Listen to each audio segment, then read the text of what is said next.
የሰው ለካ እንዲነው ማለቅ እያሉ ነዶ ሀገር የሞተበት የት ያለቅሳል ሄዶም ሰው ዘመመ ጣራው ያፈሳል ሀገር የሞተበት የትሮ ያለቅሳል ዳስጣል ከዚህ በላይ ሐዘን ከዚህ በላይ መርዶ ከወዴት ይመጣል እነዚህ ሰይፎች ፊት የገለጡ ስንኞች ናቸው ሀገር እየበረረች እያንሰራራችና ትንሳኤ ያደረገች ነው በሚሉ ዋሾች ፊት ለፊት ተዜሙ ብሶትና ቁጭት ያጋለጡ ሀቆች ብልጽግና በነገሰበት በ8ኛው ዓመት በ8ኛው ወር ላይ በ8ኛው ቀን በ2018 ላይ የተለቀቀው ይዘፈን የሀገርን የ8 ዓመት ህመም የ8 ዓመት ውርደት የ8 ዓመት ቁልቁለት 8 ደቂቃ ሊሞላ በሰከንዶች እድሜ ባጠረ ዜማ እየጠቀለለ ነው። ድምፃዊ ቴዎድሮስ ካሳሁን ቴዲ አፍሮም ሀገር መሞቷን ሲናገር እኛ መሪ ሆነን ሀገር ሞተች አትበሉም፣ በጭፍን አውሮፕላናችን እየበረረች ነው በሉም፣ በደፈነው ከፍታ ላይ ነን አታዋርዱን እያሉ የሚሰብኩም የፖለቲካ ድንኮች ባሉበት ከተማ ላይ የሚኖሩ የሀገርን ቁጭት ያንጎራጎረ ክያኔ ነው። ቴዲ አፍሮ በዘፈኖቹ ያፋቀራቸው ያጋባቸው ያዋሃዳቸው ያስታረቃቸው ብዙዎችን አንድ ዋዛ ሲል ቀዘብ እያለ ሲያዘም ደስ የሚል ስቃይ እያለ ሲወጣ መማፀኛ ብሎ ሲያወጣ ያለመናወጥ የተከተሉት አድናቂዎቹም አፍርቷል። ስለ ፍቅር ዘፈኖቹ የሚናገሩለትን ያህል ስለ ህዝብና ሀገር ሲዘፍን እሱን እንደብሶታቸው ማስተጋቢያ የቅሬታቸው መገለጫ መሳሪያ አድርገው የሚመለከቱት አያሌዎችን ማስከተል የሚኩራሩበትን ብዙዎቹን መፍጠርም ችሏል።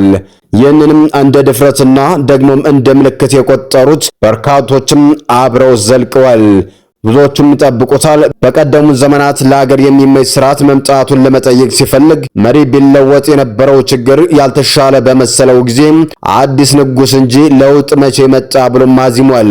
በዚያን ወቅት የቴዲ አፍሮ ድምጸት የቴዲ አፍሮ ጥያቄ ሀገር ከዚህ በላይ ይገባታል፣ ከዚህ የተሻለ ለውጥ ያስፈልጋታል የሚልም ነበር። ያውኑ ቴዲ አፍሮ ግን ሀገሪቷ ራሷ ሞታለች የሚል ሆኗል። ያ ሀገር የተሻለ ነገር ይገባታል የነበረው ድምጻዊ ዛሬ ሀገሪቱን ራሷም የለችም ብሎ የሀገርን መሞት ያምኑ ዘንድ ለአድማጮቹም ያዜማል።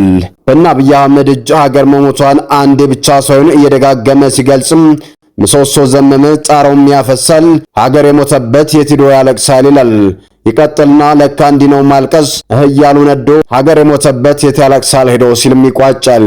እነዚህ ሀገርን መሞት የሚገልጹ ስንኞች የተዘፈኑት የኢትዮጵያ ትንሳኤ ተበስሯል በሚል መግለጫ የትንሳኤ ዕለት ያወጡ ጠቅላይ ሚኒስትር በሚኖሩበት ከተማ ላይ ነው። ይዘፈን የተዘፈነው ከከፍታ ማማ ላይ ነንና አታውርዱን የሚሉ ዳንኤል ክብረቶች ባሉበት ሀገር ነው። የሀገር አንገት መድፋት የሀገር ሐዘንና የተስካር ዳስ መጣል እንደሚገባ የሚያብራሩት ቃላቶቹ የተዜሙት አውሮፕላናችን እየበረረች ነው የሚሉ ተመስገን ጥሩኖች ባሉበት መዲና ነው። አክሱም ላሊበላን ባንዳለት አንጽቶ አልራመድ አለ ሀገር ተለያይቶ የሚሉት ቃላት በዘፈንና ሙዚቃ ለማውጣት የሃጫሉ ነፍስ በቀጠፉ ሰዎች ፊት መቆምንም ይጠይቃል። ዳስጣል ቤዳስጣል ከዚህ በላይ መርዶ ከወዴት ይመጣል እያሉ ለመዝፈን ሚሊዮኖችን ገለው ሚሊዮኖችን ያፈናቀሉ ሰዎችን መጋፈጥም ግድ ይላል። ኑ ሰዎችን እንግደል የሰዎችን መሞት ባንዳነቅ አይገባም የሚሉ ሰዎችን መጋፈጥም ግድ ይላል። ከዚህ በላይ ስቃይ የለም ባንዲራን አንሰው ብሎ ለመሞከርም ከዚህ የላቀ ሐዘንም የለም ብሎ ለመጮህ ኑ ሰው ገለን ዛፍ እንትከል ከሚሉ ጨካኞች አጠገብ መገኘትን የህዝብ ድምጽ ለመሆን መቁረጥንም ያመለክታል።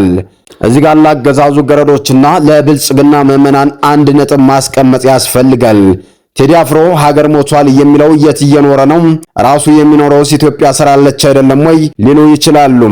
ይህ ከየትኛው የፖለቲካ ምድብ የሚመጣ ጽራዝነት የደገፈው ነብዩ ባይነት ጥያቄ ቢሆንም ፖለቲካዊ ሳይንስ ሀገር ሞተ የሚባለው መቼ ነው የሚለውን ተርጉሞት አልፏልና እሱን ማስታወስ ያስፈልጋል።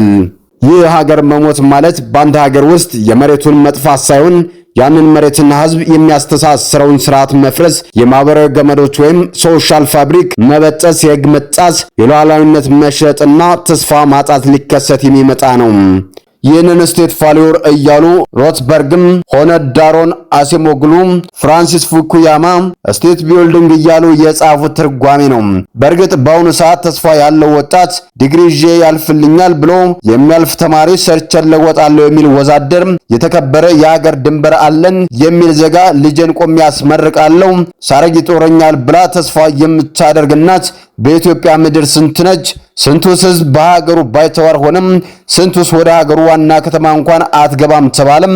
ስንቱስ ካሳደገው መንደር ተነቀለም? ለዚህም ይመስላል ድምፃዊ ባሳደገኝ ቀዬ ባደኩበት መንደር ባይተወር ሆኜ እንደሌለው ሀገር ሲልም ያዜመው።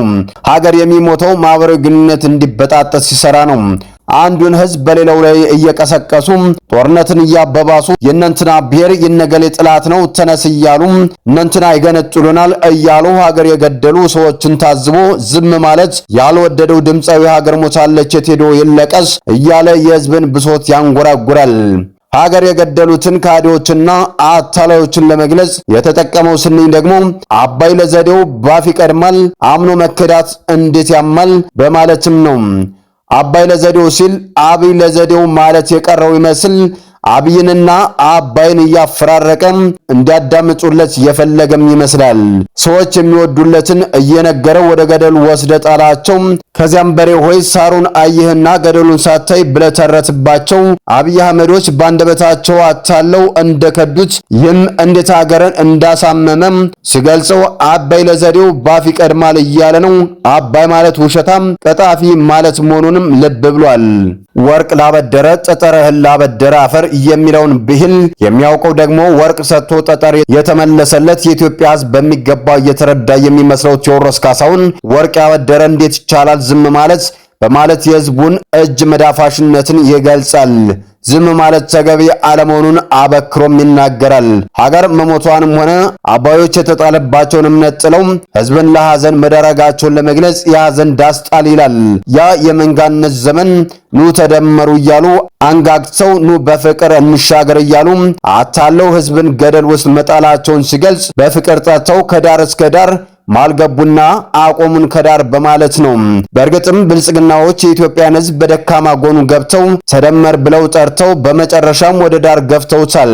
ግማሹን ተገንጠል ከፊሉን ሀገር አፍራሽ ነው እያሉ እየገደሉት ነው። እንዳስተወየ ኪነት ሰው ይህንን የተረዳው ቴዲ አፍሮ የእነዚህን አታላዮች ጠባይ በፍቅር ጠርተው ከመሃል ሆነው ወደ ዳር መግፋታቸውን አስገርሞታል። እናም ወያንታ ትንገረኝ ማንነቷን ምጥ አታስተምርም ልጅናቷን ብሎም አዝሟል።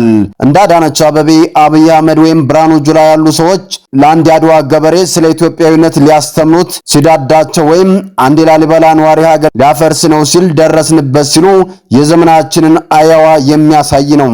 እናም ቴዲ ልጅ ለእናቷ ምጥ አታስተምርም በማለትም ወግድ ይላቸዋል። ሀገር የገደሉ ሰዎች ሌሎችም በሀገር አፍራሽነት መክሰሳቸው ያልተዋጠለት ክያኔው ከነገ ዛሬ ዝም ባልኩኝ የራሴን ጮት ተነጠቅኩኝ በማለት ጮቱን የተቀማውን ሚሊዮን ህዝብ ወክሎም ያንጎራጉራል። ከ150 ዓመት በፊት በአፄ ቴዎድሮስ ግፍ የበረከተባት አንዲት ባለቀኔ አንድ እግር በርበሬ መንቀል ተስኗችሁ አቃጥሎ ፈጃችሁ ብራ መቀኘቷ ለትውልዱም ተላልፏል። ታጋሹ የኢትዮጵያ ህዝብ ዘንድሮም ሰባተኛው ንጉስ ነኝ በሚል ሰው መግደሉ ያስቆጫል። ቴዲ አፍሮ ዝምታ ለበግም አልበጃት 12 ነብር ፈጃት ይላል። ዝምታ ወርቅ ነው የሚሉ ሰዎችን ይህ አባባል እንግዲህ ባለው ሁኔታ እንደ በግ የሚያስበላ ነውና ዝም አትበሉ ሲልም ይመክራል። የራሴን ጮት ነጠቁኝ ብሎ ሲቆጭም ሀገር ይሞታለች ብሎ ዳስ እንጣል ሲልም እናት ለልጇ ምጥ አታስተምርም እያለ ወግድ ሲልም በእርግጥም ወግድ መባል ያለባቸው ብልጽግናዎች በዚህ ድፍረት ቢያዝኑ ልክ ናቸው። የኢትዮጵያ ህዝብ ከዛሬ ነገ ይለወጣል እያለ ተስፋ ሲያደርግ እነሱ ግን ተስፋውንም ህይወትንም ሲነጥቁት አለ ጊዜ ገና እያልኩት ራሴን በደልኩት በማለት ቁጭቱን ይገልጻል። ፍቅርን ብዬ ተግቼ ለሰላም እኔ መታገሴ መች ሀገር ይበልጣል እኔ እስከ አንድ ነፍሴ በማለት ሀገር ከአንድ ሰው ነፍስ እንደምትገዝፍም ይገልጻል። ያቆምኳትን ሀገር ተፈትኜ በሳት እንዴት አቀርቅሬ ባንዴ ልርሳት የሚለው ሐሳብ ደጋግሞ ያስተጋባል። ቴዲ አፍሮ የሚኖረው ገላችሁ ላይ አረንጓዴ ቢጫ ቀይ አርማ አለባችሁ ተብለው ሰዎች በሚታሰሩበት ሀገር ውስጥም ሆኖ ነው። ሀገር እያፈረሱ ያሉት ገዢዎች ስንሞት ኢትዮጵያዊ ነን ሲሉ እንዳልነበር ዛሬ ሀገሪቱን እየቸረቸሯት ነው። አክሱምና ላሊበላ ባንድ የቆሙበት ሀገር ለተገንጣይ ዘመቻ መዋላቸው የታሪክ አደራ መብላት መሆኑንም ትውልዱም ይገንዘብ ሲልም ይቆጫል። ቴዲ የከተማ ልጅ ነው። አዲስ አበባ ልቡ ናት። ነገር ግን ቴዲ አሁን ከተማ የለውም። ለሲኒማ የተመላለሰባት ፒያሳ ፈርሳለች። ሙዚቃን ያጣጣመባት ማመድ ሙዚቃ ቤት ታሪክ ሆኗል። መኮንን ባቅላባ ለተረትም አልበቀም። በመኮንን ድልድይ ልምጫ በደረጃው እያለ የዘፈነለት ፒያሳ ዛሬ በሽመልስ አብዲሳና ባዳነች አቤቤ ሪቫን እናደርጋታለን በሚሉ ሰዎች ወልቃለች። የመሃል ከተማ ልጆች ከነትዝታቸው ወደ ዳር ተበትነዋል። ድምፃዊው ብሶትና ቁጭቱን አዝሞ ችግር ነጋሪ ሆኖ ብቻም አይቀርም የሀገር አንድን ጥሪውን ያስተላልፋል። ገና ከርሱ ጀምሮ ዳስጣል ብሎ በቅንፍ ውስጥ ደግሞ አንበሳው ሲል ያስቀመጠው ለዚህ ነው። ህዝቡ ሆይ ሀገርህን ሞታለች፣ ባይተዋር ሆነሃል፣ ለሐዘን ተዳርጋል። ነገር ግን ዳስጥለ ማዘንህን እንዳለ ሆኖም ሰንደቅህን ለማንሳት ተነሳ ይላል። አንሰው ማለቱ ባንዲራውን አንሰው ማለቱ ነው። ቴዲ አፍሮ ከዚህ ቀደም ይቅር ተባባሉ እያለ ሲያዘም ነበር። ቂም በቀል ክፉ ነው ይል ነበር። ዛሬ ግን ሀገር ሞታለች ብሎ ልቡን የሐዘን ዳስ ያደረገው 13ኛ ትራክ ላይ ያዞምባ በሚለው ዘፈኑ መንግስት ስላፈናቀላቸውና ስለገደላቸው ወገኖችም አንጉራጉሯል። ለቅሷቸውንም የራማ ለቅሶ ይለዋል። ይምነቀንቀኝ የለም የሚሉ አፈናቃዮቻችን ደግሞ ኃያሉ ኢያሪኮን በሕዝብ ጩኸት መንኮታኮቱን ለማስታወስ ቦታ ኢያሪኮን ፈርሷል ይላል። ቴዲ አፍሮ የኔ አንድ ነፍስ ከሀገራት በልጥም በሚል ጽኑ እምነት ደም በጠገቡ ገዢዎች ፊት ለፊት መቆምንም መርጧል።